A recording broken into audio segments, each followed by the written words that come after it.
pengorbanan dia dari kecil dia nak berjaya sampai ke hari ini.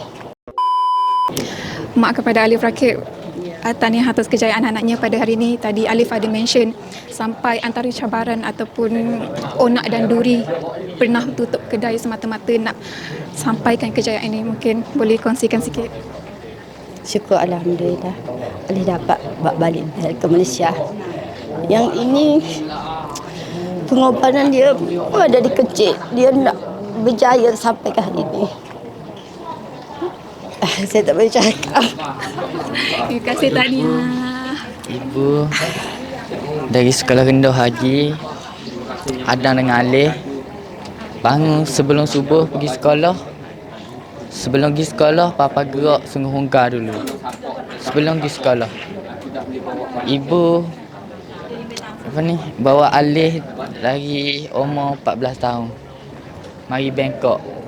Pengorbanan seorang ibu kita tinggal anak nak tengok anak berjaya lah. Ni alhamdulillah ibu boleh tengok anak berjaya, bapa pun boleh tengok, semua rakyat Malaysia. Terima kasih semua support.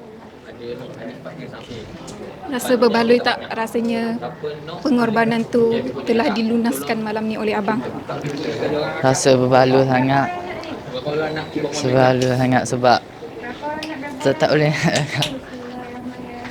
Ibu seorang support kuat, support papa pun support.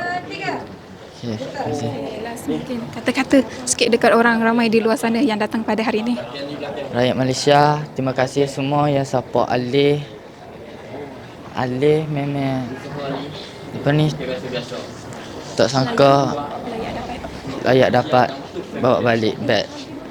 Terima kasih semua. Terima kasih.